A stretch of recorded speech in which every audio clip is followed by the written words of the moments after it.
Nikko is one of the best day trips that you can do from Tokyo in order to enjoy the autumn foliage in Japan. In this video, we are going to go to this beautiful town that is located about 2 to 3 hours from Tokyo, and I'm going to show you how to get there, how to get around, and what to do. Hi, my name is Tina, and I'm a content creator and a tour guide in Japan. Let's go to Nikko. By locals, Nikko is considered a power spot because of the spiritual energy that surrounds it.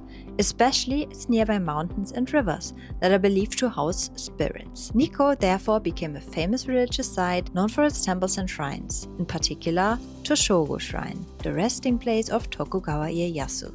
In 1999, the shrines and temples in Nikko were designated a UNESCO World Heritage Site. At the end of the video, I will summarize all of my costs and I will give you an itinerary for your trip, so please keep watching. Nikko is located in Tochigi Prefecture, about 2 to 3 hours north of Tokyo. It can be done as a day trip or as an overnight stay. If you decide to visit it as a day trip, you'll likely not be able to see everything though. I decided to stay for 2 nights as I wanted to explore everything and maybe also have some extra time. In order to get there, you can either take the express train from Asakusa Station or one of the local trains, which will take about 1 hour longer and you'll have to change trains. To save some money, you can buy the Nikko Heritage Pass as well as the All Area Pass, which include the round trip from Asakusa Station and the transportation in and around Nikko for either 2 or 4 days. In order to be able to use one of the express trains, you will have to pay a little bit extra. I decided to buy the All Area Pass, which now costs 8,000 yen, and additionally I got tickets for the express trains. In my opinion, buying one of these 2 passes is still worth it, as for example, one bus ride from Nikko to Chuzenji Lake can already cost about 2,500 yen or more.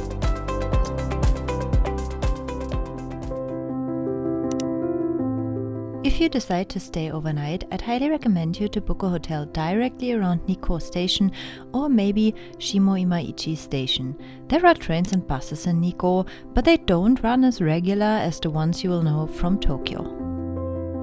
I stayed at a hotel at Kinugawa Onsen, and even though that's a nice area as well, it's not convenient for sightseeing around Nikko. But at least I was able to go to the onsen in the evening. I'm at my hotel, which is at Kinugawa Onsen Station. Here are a couple of hotels in this area, and I found this one, which is a little bit cheaper. Hotel prices going up and up in Japan, so I try to find something that's a good hotel, but still not too crazy expensive. Nikko is a great place to see the autumn leaves. Right now, it's like the 3rd of November, and the leaves have turned red yellowish to, let's say, maybe 30% or a little bit more than that. So 1-2 more weeks and they should be like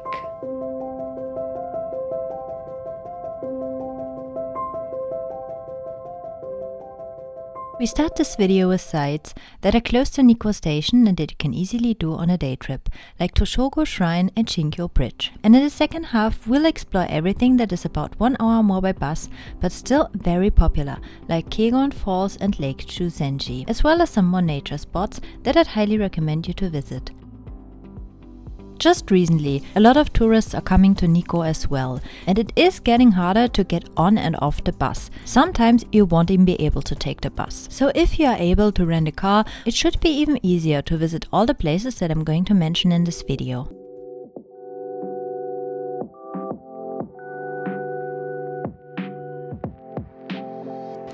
I've now come to Nikko Station, and the first thing I'm going to do is try one of the fried manju that they are selling here around Nikko Station. You can get all kinds of snacks and local delicacies, and one of them is yuba. Yuba is tofu skin that monks used to eat as meat replacement, and there are several places where you can eat it. One of them is this particular fried manju place. Each time I was at the station, many people were standing in front of this store. Their manju are slightly salted, which is common for fried food in Japan, and just incredibly delicious. Then I got on a bus to go to my first stop. It is, by the way, very possible to walk from Nikko Station to Shinkyo Bridge and Toshogu Shrine. I made it to the Shinkyo Bridge. I'm here in the beginning of November. The leaves have started to turn yellow and red. Not all of them have yet, though. What's also good to know is that you can cross the bridge if you pay about 300 yen. I'm not going to do that. A lot of people skip that part because... Do Do I need to explain that? Your first stop in Nikko will likely be Shinkyo Bridge, the iconic red bridge over Daya River. According to a legend, Shodo Shonin, the monk who founded the first shrine and temple in Nikko, crossed the river with the help of two snakes, which transformed into a bridge. From there, it is only a short walk to Toshogu Shrine and its surrounding area, the main attraction in Nikko. First, I came to a Rinnoji temple, which was founded in 766 by Shodo Shonin, who wanted to build a Buddhist center in Nikko. It's a temple of the Tendai sect, which believes that all beings can attain Buddhahood. Its main features are a garden, a treasure house, and a Sambutsudo hall, with its 3 Buddha statues representing the family. You have this mixture here of Buddhism and Shinto in Nikko, which is interesting, and the elements of both kind of mixed together, blend together here. On my way to Toshogu Shrine, I also got a little snack because it was already lunchtime. What you can see here is something like okonomiyaki, just on a stick. Toshogu Shrine is not far away. Currently, you will have to pay 1,600 yen to enter, and you also have to line up to buy a ticket. Nikko is becoming more and more popular, and the area around the shrine can become very crowded. Toshogu Shrine is dedicated to Tokugawa Ieyasu, the founder of the shogunate, and one of the 3 unifiers of Japan. To showcase the Tokugawa's power and wealth, the shrine was built in the Gongen Zukuri style, with many carvings and a richly decorated design. The 3 most important carvings are the 3 monkeys, the elephant carving, and the sleeping cat. I forgot to film outside of the shrine, so I'm now already inside of Toshogu Shrine. It's a shrine dedicated to Tokugawa Ieyasu, which was one of the main figures in Japanese history. He united Japan and he established the shogunate in 603, the military government that was then ruling Japan for about 200 years. And his remains were enshrined here in 1617. Walking around the temple, you can also visit Tokugawa Ieyasu's grave. I found the elephants. Pretty much at the entrance, you have the building where you have the elephants, and on the other side, the 3 monkeys. I'm now standing in front of Futarasan, which is the last of the 3 that belong to the World Heritage Site. Futarasan was also founded by the monk Shodo Shonin in, I think, 782. On my way back to the main street, I stopped by Futarasan Shrine, dedicated to the kami, or spirits of the 3 sacred mountains around Nikko. Even though the World Heritage Site is a bit crowded and touristy, it is very beautiful and I would highly recommend you to visit it. Also very close to Nikko Station is Kanmangafuchi Abyss, a riverside walk lined with over 70 Jizo statues. You can either take the bus, it drives about 5 minutes, or you can walk, which is about like 30-40 minute walk probably. These Jizo statues are also called Baka Jizo, which means ghost. Because it is said that nobody ever was capable of counting the exact same number of Jizo statues twice. I enjoyed this little side quest of mine a lot, as you don't find spots like this in Tokyo, and it was not as crowded as the area around the shrine. As of recently though, there are increased bear sightings and attacks all over Japan, and even here you will find warning signs. If you feel unsafe, try to stay in areas with other tourists or just don't travel all by yourself. If you're coming to Nikko, you want to try yuba. And there are around Nikko Station a lot of yuba restaurants and things with yuba. For example, the fried manju that I had was with yuba skin, tofu skin, yuba. And the restaurant here behind me is very, very popular. There's currently a long line. On my way back to the station, I stopped at a yuba place that had been recommended to me, and when I got there, there was already a long line. Made it into the restaurant. It didn't take that long. There were a couple of people waiting, but it didn't take that long. And the nice thing about it is they have a set where you can try yuba in different ways. Like they prepared in very, very like many different ways, and they even have an English explanation sheet here. If it wasn't for this explanation, I wouldn't know that I'm, for example, eating yuba coffee jelly as a dessert today. Let's dive in. Let's try.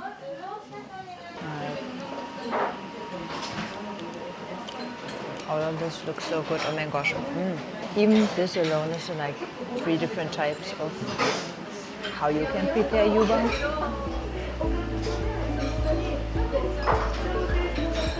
I absolutely love this place.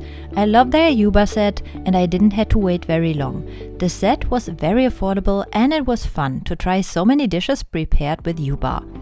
Trying this place was one of my highlights in Nikko.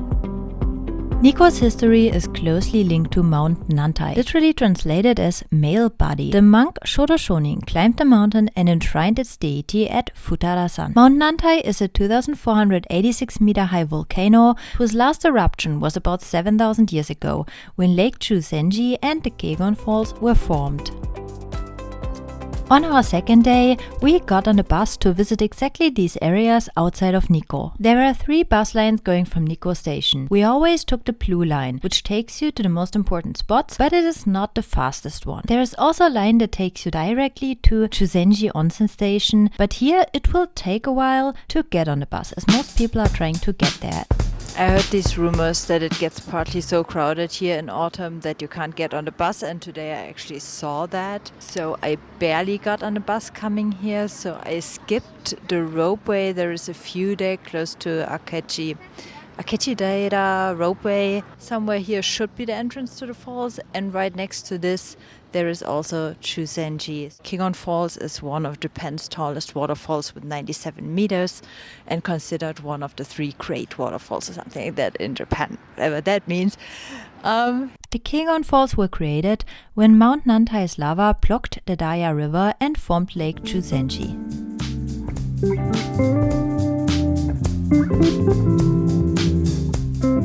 There are lots of cafes if you want to take a break or want to get some food, and all kinds of souvenir shops and whatnot.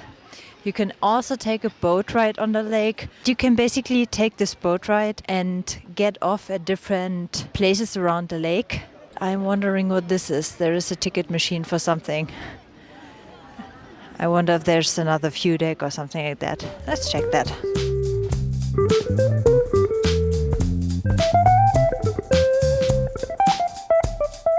Directly next to the falls is Chuzenji Lake, a scenic lake at the foot of Mount Nantai. Here you can hop on a boat, which takes you on a cruise to different locations around the lake. Unfortunately, I had not enough time to do all of this. For example, many things in Nikko will close very early, which is another reason you won't be able to see everything in one day.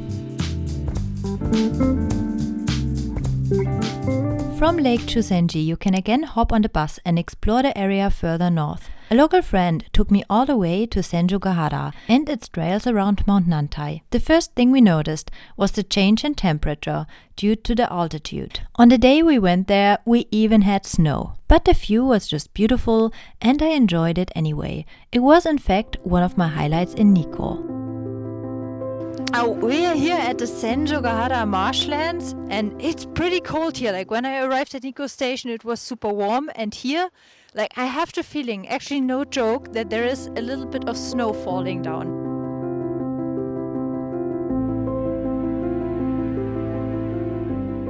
We hiked all the way back down to Ryuzu Falls, the dragon head waterfall. It's said to be shaped like a dragon's head. Can you see it?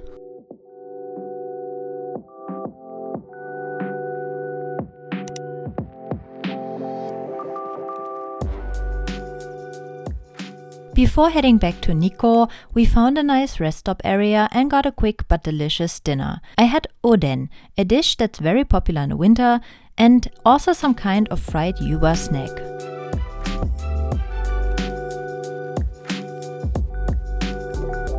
So I noticed a couple of things that I thought I'd share with you.